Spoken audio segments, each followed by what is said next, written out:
PlayStation games and great games. PlayStation.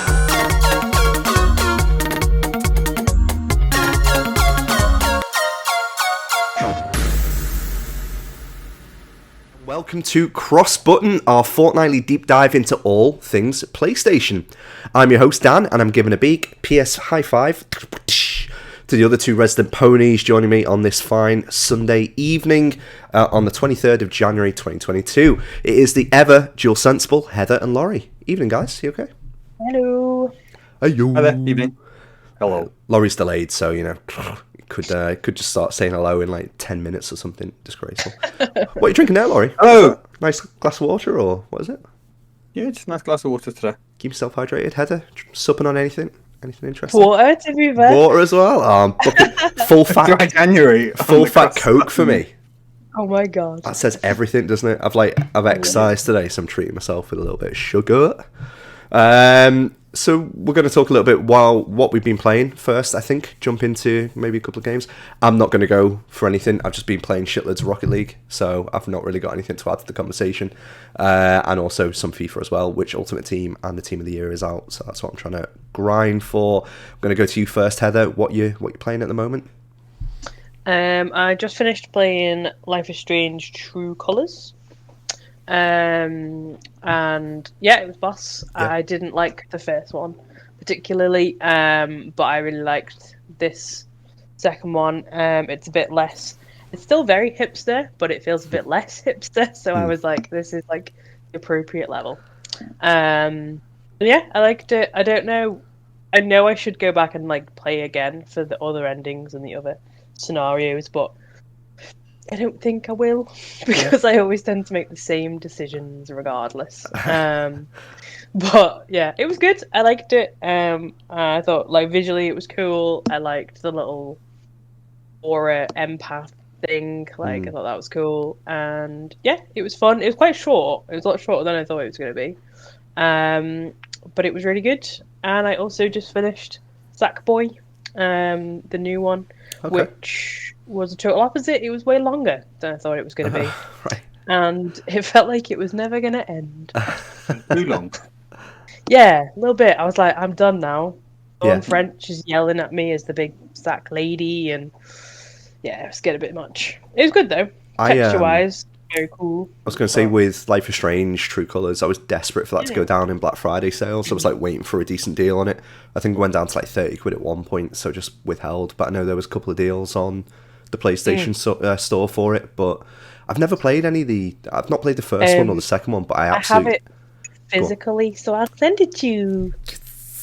There we go. That's exactly what I was looking for. The little... that's the connection there, guys. That's all we're talking about. So, Sackboy as well. So, in terms like, is it platformer? I've not played this yet. I've not even been really appealed to it. Yeah, it's like platformery, sort of like super tactile, like really makes use of like all the new controllers, like features and stuff, and it's co-op, like couch co-op and online, which is nice. So we did the whole thing couch co-op. The camera is a bit sort of janky for like a couch co-op. Like we died a few times just because of that. Like it focuses on player one, and if player two wanders off, like you will die. Right. It does not care for you at all. But yeah, it was good. Like some of the levels, I wanted to like pull my hair out because they were like ridiculously difficult. But it's got like a banging soundtrack too, which was crazy. Oh, right, okay. There's like some Junior Senior in there. Right, okay. And I think there's like some Toxic. And there was another one that I was like, what? Surprise. Oh, there's like a dubstep Beauty and the Beast song. It was rad. I was into I've that. heard about it. There's a level that plays to Toxic that's supposed to be epic. Yeah, it's cool for that. Like, definitely, like the musical ones are the best ones because everything goes to like the beat, and you're like halfway through, and then you're like, oh shit, this is like Material Girl by Madonna. Like, it's totally mental. Yeah, it's cool though. My favorite. I really want to get that that one. Banger. So I really want to get that game to play my son. I need to wait. So I'm waiting till I get a second controller, and then I'll be picking that up. I think at the same time. So I thought you played it. No. Okay. I will do. It's Mario 3D World, right? It's the same same gig as that. So yeah, my son and I will have a good fun with that on couch co-op. But at the moment, I can't play more than one person with PS5. Cool. 2 good games though. Like to crack through those as well. Decent. I think I'll wait for you to send Life is Strange now. I'm gonna have to think of a game to trade. As that is the rules. Them's the rules. Laurie, Them's the rules. what you been playing, mate? I finally finished Final Fantasy VII Remake. Thoughts, please. It's very good. Yeah, as I've said before on previous pods, I think it's overly padded out. Not to the point, and by that I don't mean it's kind of padded in that it keeps sending you on kind of diversions or there's kind of too much plot in it. I think all that stuff's great.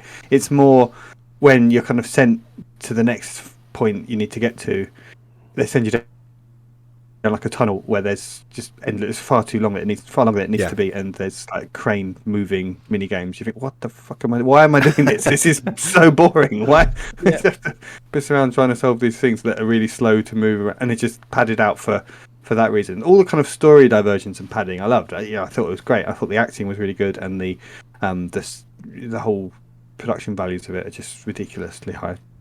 So I really loved that. And then by the end of it, the way the kind of, I think as you said actually last time I was on the pod, you said the momentum really starts to pick up now and it all starts to kick off. And they just, well, I won't get into any spoiler territory obviously with how the game ends, but it was unexpected and really cool and makes me want to just jump straight into playing the original Final Fantasy VII now. See, that's the problem with those games. I think it makes you want remasters and kind of same, not twists. Obviously, you don't want it to like always have twists in it, but I think it's very respectful to the original, whilst also making it a little bit more modern in the way that it tells the story.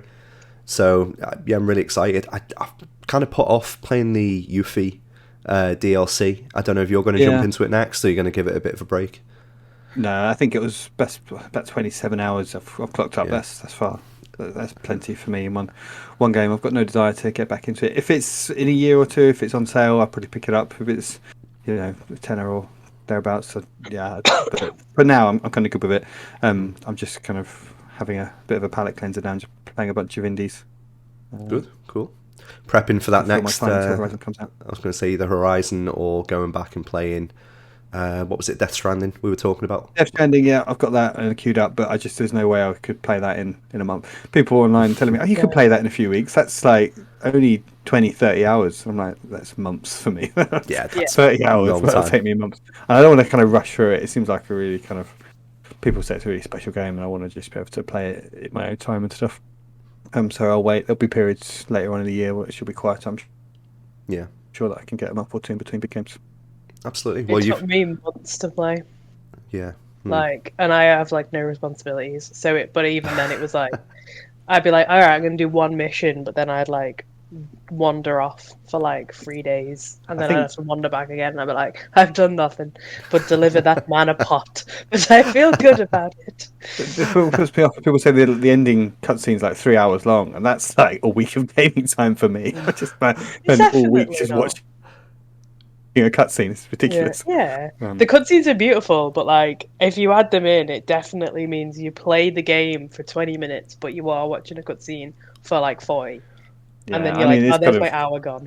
That's kind of what you're getting. If you're playing a Kojima game and you don't like that, you don't expect it unless your own fault. Really. Yeah. I've played Metal Gear Solid 4. I know what I'm getting in for. Ridiculous. You know what you're doing. Yeah. Well, you partly spoiled the topic by saying a game that is out in February. Yeah. So I'm thinking that we jump straight into it and start talking about the games, and that is our topic for the day. It is that the next couple of weeks are stacked for PlayStation. I think we will touch on some of like the Blizzard Activision stuff just as we're going through some of these games. I've got a couple of questions for you both around the feasibility in coming to Spartacus day one, and just whether or not that'll be something that Sony rocks out, within the next couple of months. But we'll get to that in a minute. So, Laurie, I'm going to let you guide us through this list, I think, because you were the one who picked out the notable games. We are recording on the 23rd of January, so we are 5 days away from the first one on the list, I believe. Yes, so I just flagged this one as the Artful Escape, just because I've heard so much about it. Obviously, it's been on Xbox as an exclusive, a timed exclusive, up until now, and all of the guys in our group have just been raving about how good it is. I think it's been on Game Pass, and that now arrives on PlayStation. So I don't know if is it still on Game Pass? I don't know. I think so. Really, really interestingly, so Game Informer have rated it 8.5. They've called it a rocking space oddity, and like I said, September 9th it came out on Xbox. January 25th is PlayStation 5, which is 2 days away from now, and Switch as well. Cool. I don't know how much it's going to be, but it looks like really good, short, intense, original, really good music. Very sort of, you're talking about the musical levels there on Sackboy, and it seems like a similar sort of vibe games like that. So yeah, it looks like a really fun thing to blast through. Annapurna as well, banger after banger, always good. Yeah, you can trust them. So then next up after Art for Escape on January 28th is the Uncharted Legacy of Thieves collection. So be picking that up. What's included in it? So you get 4 and Lost Legacy. Right, okay. And we were kind of partly talking about about a huge collection, is it really? No. 2 games. Everything. Yeah, I know. I was but there wasn't any DLC, was it? Because Lost Legacy that was the DLC that just became its own thing. So, from your both sage opinions of playing Uncharted 4 and Lost Legacy, which one did you actually prefer out of the two? Curiously. Lost Legacy is my number 1 Uncharted game of all time. Right, okay, cool. I will stand by that until I am dead. Sounds like straightener in the car park with Laurie. Laurie, same for you, or was it Uncharted 4? I probably Uncharted 4 I like more just because of the kind of story closure on the whole kind of Nathan Drake saga, which I like. But I think the gameplay, and I'd say actually it's just a standalone game. I probably like Lost Legacy more just because it's that shorter experience. And I think that these sorts of games lend themselves to being shorter. And I forget which Sony exec it was, but they said they wanted to just get into, as games keep getting more and more expensive to make, they could see themselves having to make more of these shorter games. And I would absolutely love that if they just had this Uncharted template and they just churned out 10-hour games every couple of years in the same engine, just with new plot lines and stuff and new settings. And they don't need to reinvent the whole thing every time. Just reuse the engine, make it pay for itself. So, and I think Lost Legacy is a great example of how that works really well. No, absolutely. Cool. Now I need to jump into it, so I am tempted by this. And where did we land in terms of the upgrade if you have got Uncharted 4? If you've got either, it's a tenner. So that's nothing really, is it, for 2 quality games that are completely already gorgeous enough, but they're made even better. Interestingly, on PC as well. So yeah. Yes. And there were so many people that have been begging for Lost Legacy to come to PS Plus, and I don't think it ever did. So now they get a chance. People that haven't ever played Lost Legacy have been waiting for it to come to PS Plus. Now just pay your £10 and you get that and Uncharted 4 as next gen versions. So no excuse. Cool. What's up next? There's next notable release, I think, is the Life is Strange Remastered collection on February the 1st, and that's coming to Xbox and PlayStation and PC and everywhere else. I'm not sure how it's remastered. It doesn't seem that old on a game, does it, to remaster? But I guess it would be. Life is Strange the original was quite old, wasn't it? So I'll have a look at what it was. It didn't look the best when I tried to play it, and it was part of the reason that it put me off. But it's kind of like a semi-indie game back then all the time, wasn't it? I think they've grown as a studio now, and it's kind of become a bigger deal. But the first one it was not a big. 2015. Was it? I didn't think it was so old. It's also so stylized that you'd sort of imagine that time would be quite kind to it. My problem was the absolutely awful script, and I could not cope with all the stuff that was the cool kid lingo. Made me want to I just turned it off. Were they dabbing? Oh, everyone! Come I wish they were that. At least when I could have been oh, these fucking guys. No, it was hipster kid lingo, and I was like, no, I'm sorry, I can't cope. Come on, kids, let's go and smoke a doob outside the cycle sheds. It's all right, guys, packing in. I'm excited to jump into it. I'm kind of similar to yourself, Heather. I just didn't gel with it when it first came out. The one thing I did gel with was the amazing soundtrack that it had. And I think for a long, long time, it was probably one of my most listened to OSTs because some of the songs on there are incredible. There's one song, I think it's called The Golden Hour, and it's the like theme for it. You can't get it on Spotify. You can only listen to it on YouTube, and I think I probably played that video like a couple of hundred times. It's just a really lovely song. So yeah, I'm looking forward to it. Be cool. What's up? Can next? we do a small segue? Oh, segue away. What is your most listened to gaming soundtracks? Probably still God of War 2018 at this point. Nice. That's up there. Life is Strange probably up there as well. I'm going to give my answer, and I swear I'm not trolling you down here, but it's Octopath Traveler. Why? And like, yeah, to be fair, the other thing I was going to say is like Final Fantasy piano collections and stuff like that, just to listen to when I'm about to fall asleep. The Zanarkand one Yes. from 10. No, yeah, oh, you were talking about the actual like nice tune, Proper the actual nice main. one. I thought you meant like the death metal one that's just in it when like the Blitzball arena's getting destroyed. Spoilers. What's yours? Death Stranding / okay. Last of Us 2. Right, okay, Last of Us 2, I can see that. Yeah, very melancholic. Scares me, the theme in that game. Come on, Laurie, what's next in Feb? What's coming up? Next up is Dying Light 2 Stay Human on February the 4th, which people are hyped for, I believe.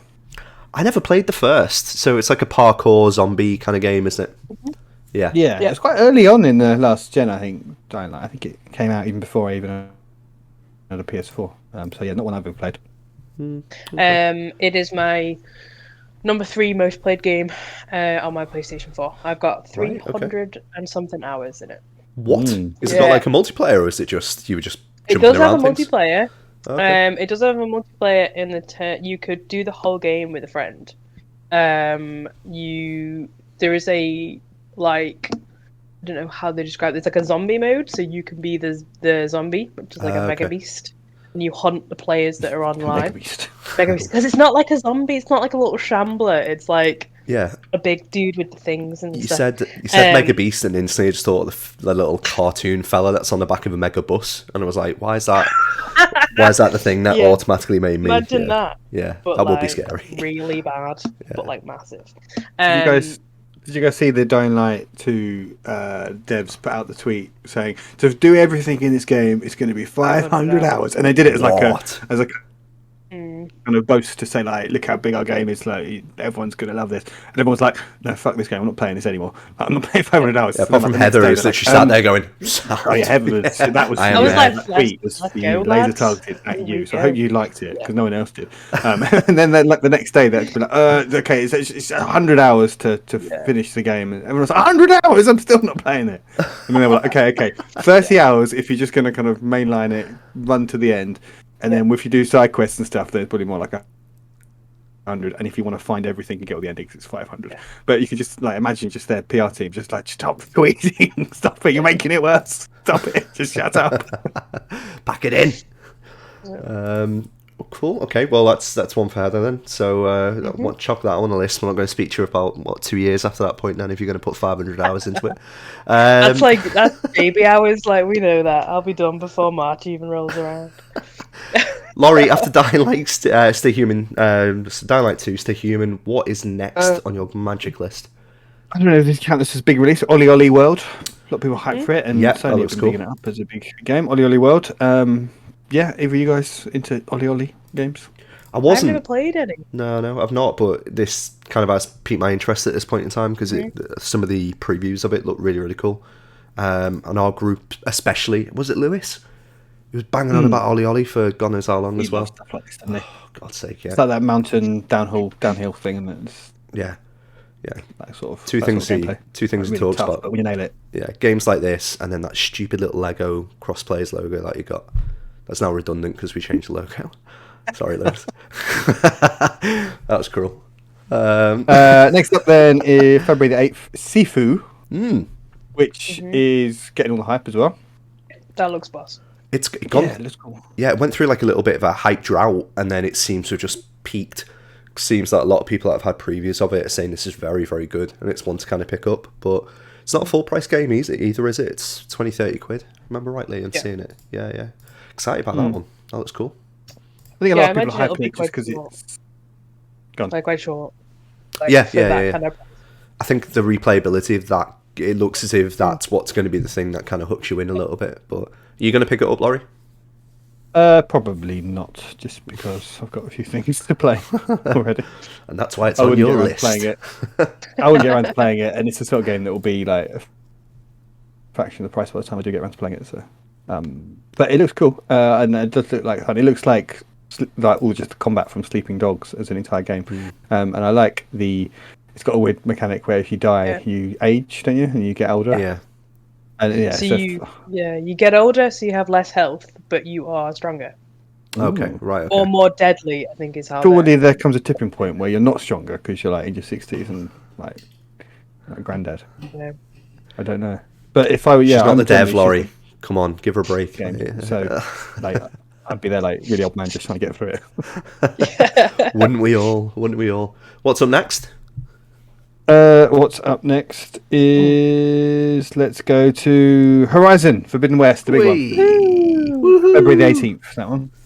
Yeah, I'm really, really hyped for it. I know we've spoken about it a lot in the preview episodes and stuff where we talked about it, but the more and more I'm getting closer to what was it, February 28th, I can't wait to play 18th. this game. 18th, yeah, so I can't wait to play this game. Really, Just really said it, can't. Dan.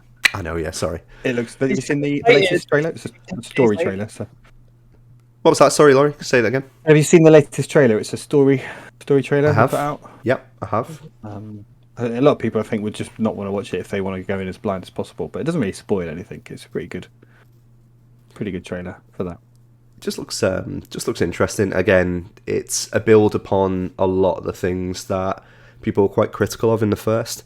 And again, a lot of that came from people had a Switch, are playing Breath of the Wild. They wanted a bit more of a diverse open world. I was in a different camp compared to that, where I was just like, it's not a comparable game, and the depth and the detail that went into kind of the lore and went into the actual creatures you were fighting was fantastic. And it was nice playing a game where a man wasn't like the most complicated thing about that game. A dinosaur that was built out of like metal. So yeah, I'm super stoked for it. And Aloy's character is really compelling to me, and it looks gorgeous. I know I've got a lot there. Heather, I think you're day one on this as well. Yes. Yes. Yes. That's yes. it. Yeah. I agree with everything you said, Dan. You said it so well. Aloy is one of my absolute all-time faves because she's. I wrote about this in my dissertation recently. She's not just like, oh yeah, it's fine. I'll just do whatever needs to be done. She does it, but she's kind of like annoyed by it, and she's just like, oh, fine. Yeah. And I'm like, I relate to that. That's fine. I like the begrudgingness, and I like that she's cranky. And yeah, I love it. I love everything about it. I can't wait to do the sort of underwater stuff. Yeah. I can't wait to see what is his name. His name's just completely gone out Lost. of my mind.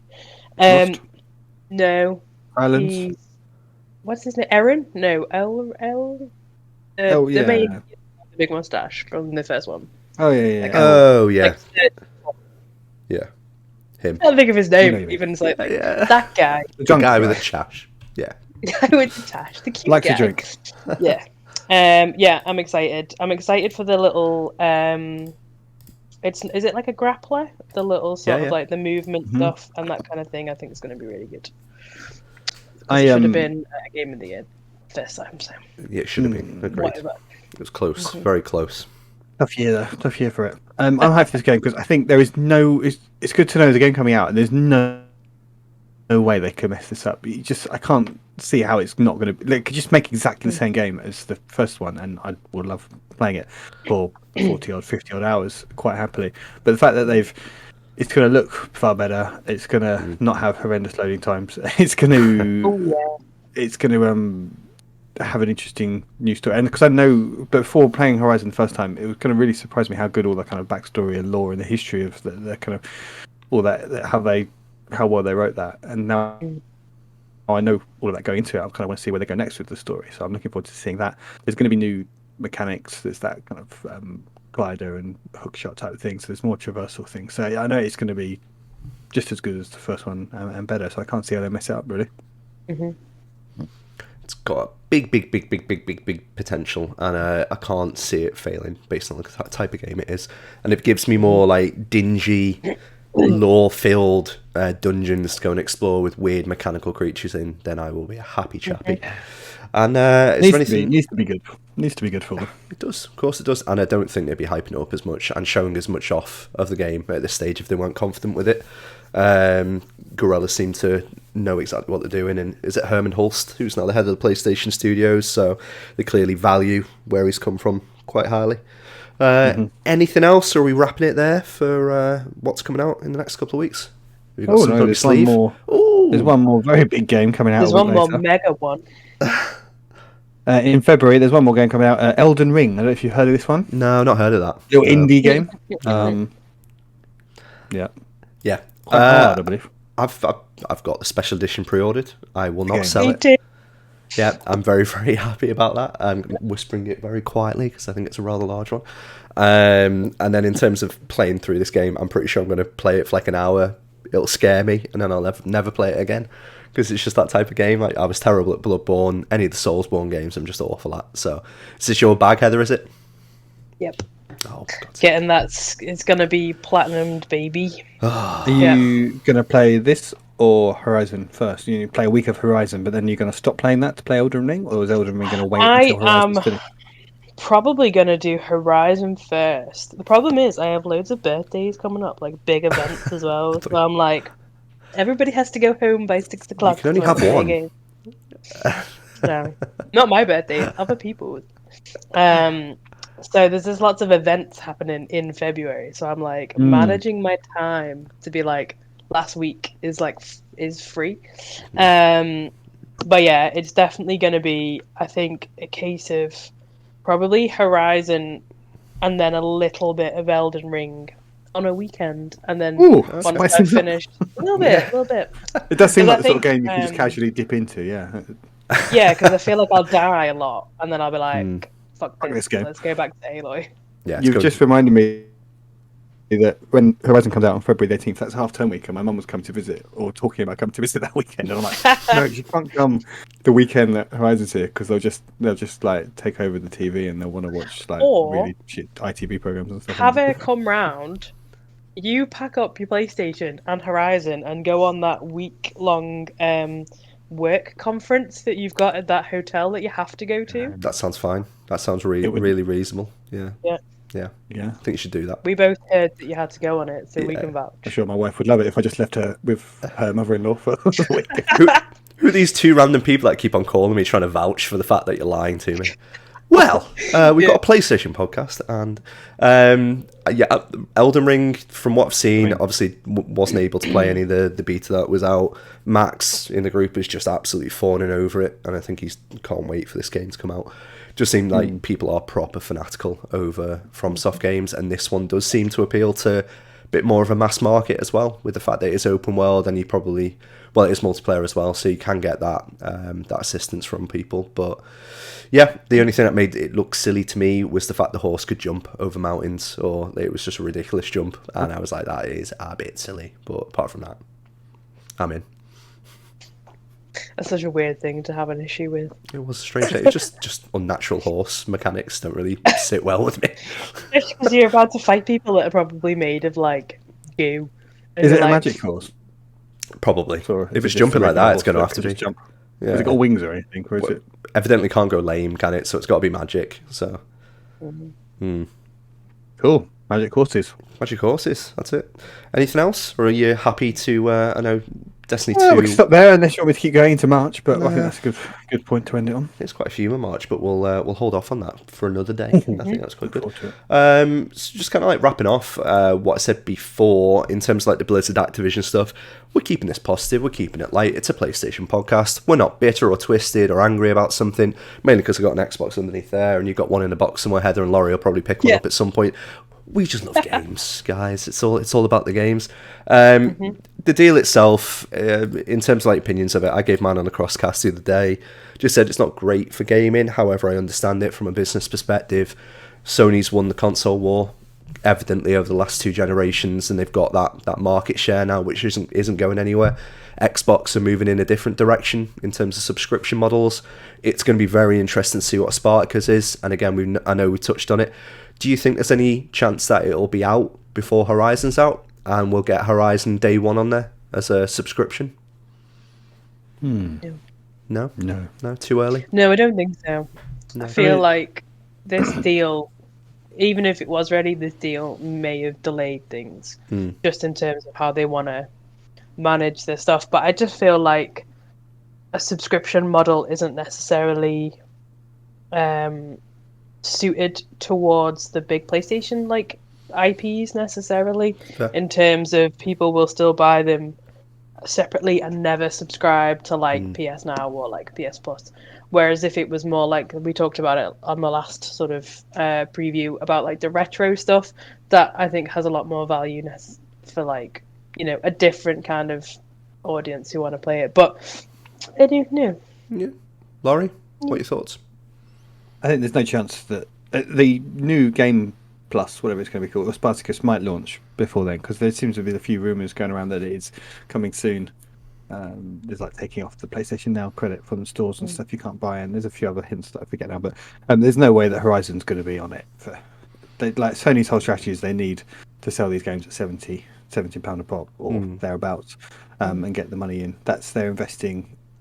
They're making these games huge, big budget games. They're not got any kind of microtransactions in it. They need to sell them at as many as possible at full price and then try and get as long a tail on that as possible. It's just going a completely different strategy to Xbox, where you get games like Halo that are designed to be persistent platforms now with lots of microtransactions, battle passes and stuff, and that's it's great. It's good that there's different options out there, but this Sony are they've built their whole ecosystem around these tentpole, huge, very high production value cinematic experiences, and they need to protect that. They're not going to start giving it away. No, completely. It's no coincidence as well that the acquisitions that Microsoft are making are all US-based companies primarily. Blizzard Activision a little bit of everywhere, but primarily based in the US. Do we think Sony could potentially go down a similar route? You know, obviously Square Enix have got Final Fantasy 16 as an exclusive with Sony. Sony are big enough, you know, arguably bigger than Microsoft in the gaming space still in terms of revenue. What about you guys? Would you like to see them actually go out there and start acquiring more studios, or are you quite happy where they are?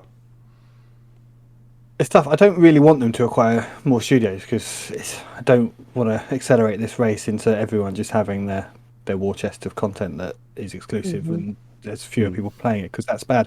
You can kind of see what's happened in entertainment where Disney has just kind of bought everyone now. Yeah. And it's led to the point now, and we can see it happening right now at the moment, where Disney say, right, we own everything now, so we're not going to compete with ourselves. Now you're going to watch Star Wars, you're going to watch the Book of Boba Fett, and when that ends, you're going to watch Moon Knight. That's going to be the next thing, and then when that ends, it's going to be another Star Wars thing. And they can just, because they own everything, they can just tell us what we're going to watch and when we're going to watch it, and they're dictating it. And all the competition's gone there. Until Netflix or Amazon put out a series that's kind of that massive, can compete with, well, there isn't really anything that can compete with Marvel and Star Wars, so that's it. And so I don't want publishers, Sony, Microsoft owning everyone and just being able to do the same thing. And that's kind of what you're probably going to see on the Xbox side, where they'll just have so many studios now and they'll just parcel out their releases, so that you're not going to get the way we used to get, where you'd get like Battlefield and COD all going up against each other at the same time. Yeah. So no, I don't want it. I don't want it to happen. I think probably Sony will have to start making more acquisitions. I don't think they're going to buy publishers. I think they'll do deals with some Japanese publishers to get some exclusives, like they are doing with Square the whole of this generation. I can see them picking up companies that make the sorts of games that would fit into the PS Studio, PlayStation Studios house. So yeah, cool. Heather, same. Yeah, pretty much. I mean, they did loads of acquisitions last year, for a lot of particularly like UK developer studios and things like that. Like they did, I think they own like most of the ones in Liverpool now, like Firesprite and things like that.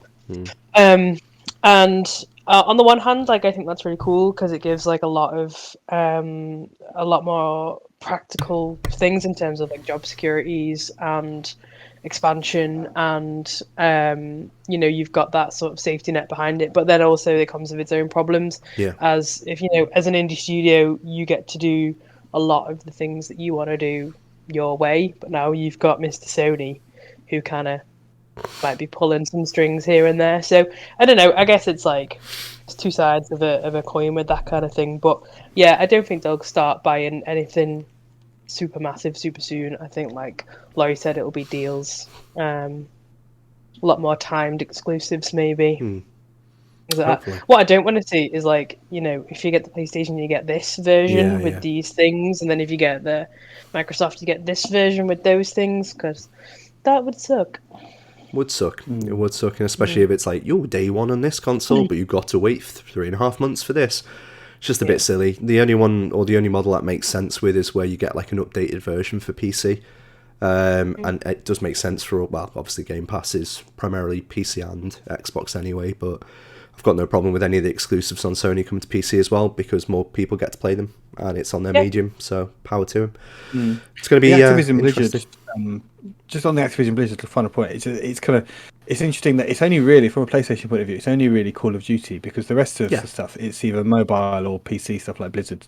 Blizzard don't really make PlayStation games anyway, and it's they've got King now, which is Candy Crush, which is a massive mobile game, and it's kind of, it's more Microsoft just realizing, like, hold on a minute, why it's kind of, Xbox have been performing at that kind of division level, and they've just realized, like, hold on a minute, we're owned by Microsoft, we have infinite money here, we don't need to be operating at this level. And when you see Phil Spencer now say, it's almost, they're operating at a higher level to what Sony are, which are kind of, Sony are playing in a console market that Xbox plays in, but Microsoft are playing in a much bigger market now that Phil Spencer's kind of moved up to. So when he says things like, you know, we want Call of Duty to be available on PlayStation, it's some sort of coded wording, which no one's quite sure what it means, but he says that we value our partnership with Sony now, and he